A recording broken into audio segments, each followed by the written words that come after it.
Hello friends, ఈరోజు నేను prawn fry చూపిస్తున్నానండి. నేను చాలా సింపుల్గా, చాలా ఎవరైనా కూడా చాలా ఈజీగా చేసుకోగలిగేది ఇది చాలా బాగా వస్తుందండి. చాలా టేస్టీగా వట్టి రైస్లో కూడా తినేయచ్చు మనం. అవి ఏంటంటే ఫస్ట్ నేను దానికి ప్రాన్స్ తీసుకున్నానండి. పసుపు, గరం మసాలా, చూడండి నేను చిన్నది అది ఐస్ క్రీమ్ స్పూన్ అది, దానివల్ల ఏంటంటే నేను 4 టైమ్స్ వేసాను. నేను గరం మసాలా వేసానండి. నెక్స్ట్ ధనియాల పొడి కూడా వేసానండి. కారం చూసుకుని వేసుకోండి, ఫ్రై కదా, మరి ఎక్కువైపోయిన కారం బాగోదు.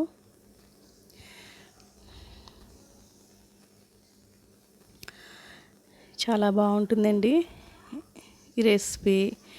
ఏంటంటే ఇది ధనియాల పొడి అండి. ముందు నేను గరం మసాలా వేసాను, తర్వాత పసుపు first, next garam masala, next కారం వేసానండి, తర్వాత ఈ ధనియాల పొడి కొంచెం అల్లం వెల్లుల్లి పేస్ట్. ఒకవేళ మీకు టైంకి అల్లం వెల్లుల్లి పేస్ట్ లేదంటే అది స్కిప్ చేసేసినా కూడా బాగానే ఉంటుందండి, ఏం కాదు. నెక్స్ట్ కొంచెం సాల్ట్ అండి. ఫ్రై కదా, ఎక్కువ వేసేసుకోకండి, చూసుకుని వేసుకోండి. మరి ఫ్రై అయిపోయిన తర్వాత మనకి బాగా ఉప్పు ఎక్కువ అయిపోతున్నట్టుగా ఉంటుంది, సాల్టీగా ఉంటుంది. మొత్తం అవన్నీ కూడా బాగా కలుపుకోవాలండి. చాలా అంటే చాలా అండి. మనం మళ్ళీ ఇలా కలిపేసుకుని ఒక 10 మినిట్స్ పక్కన పెట్టుకుని అంతే అండి. మనం డీప్ ఫ్రై కూడా అవసరం లేదు.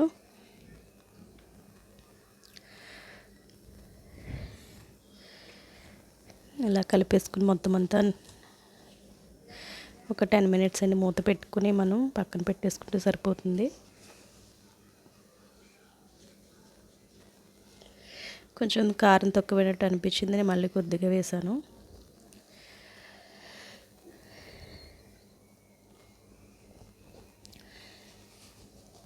చూడడానికి ఎలా ఉంటుంది కానీ ఫ్రై చేసిన తర్వాత చాలా బాగుంటుందండి, మంచి కలర్ వస్తుంది.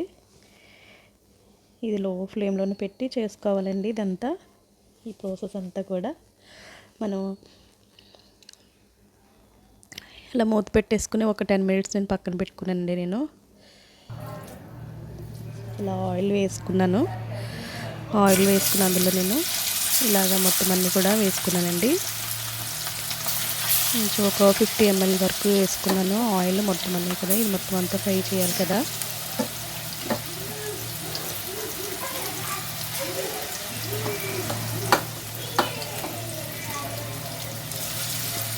మొత్తం అన్నీ అలా వేసుకుని మనం మొత్తం అంతా కలుపుకూడదండి. అలా వేసిన తర్వాత కొంతసేపు అట్లా ఉంచాలండి, ఒక 2 మినిట్స్. 2 మినిట్స్ తర్వాత చూడండి, అప్పుడు నేను ఇలా మొత్తం అంతా ఇలా కలిపాను.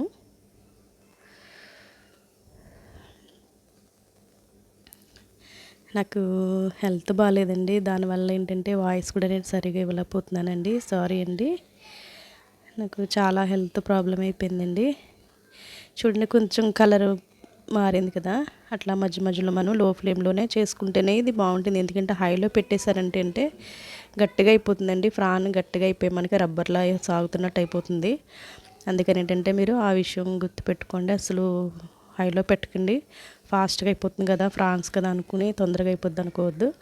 లో ఫ్లేమ్లో పెట్టుకుని ఇట్లా చేసుకుంటేనే చాలా బాగా అవుతుందండి. చూడండి మధ్య మధ్యలో అట్లా కలుపుకుంటే చూడండి ఆ మసాలా పౌడరు మొత్తం అవన్నీ కూడా మనకి బాగా ఫ్రై అయ్యి చూడండి మంచి కలర్ వచ్చింది. ఇవి పప్పుచారులో బాగుంటాయండి. ఏమైనా మనం పులుసు కర్రీ పెట్టుకుంటాం కదా, అట్లాంటి వాటిలో టమాటా పులుసు, వంకాయ పులుసు, లేదంటే పప్పుచారు, సాంబార్, ఇలాంటి వాటిలో చాలా బాగుంటుందండి. వట్టిగా రైస్లో కూడా తినొచ్చండి, చాలా బాగుంటుంది.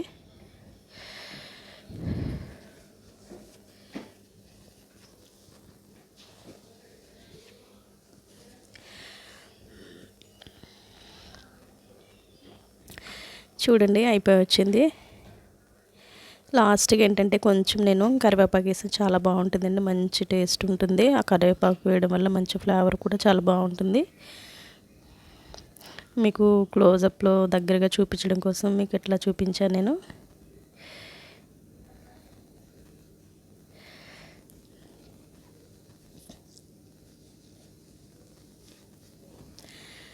ఆ గ్రేవీ కూడా చాలా బాగుంటుందండి. ఆ ఫ్రై చేసిన గ్రేవీ ఉంటుంది కదా, కొంచెం ఆయిల్ పక్కకు తీసేసి ఆ గ్రేవీ కనుక రైస్లో వేసుకుని రెండు కలుపుకుంటే చాలా అంటే చాలా టేస్టీగా చాలా బాగుంటుందండి.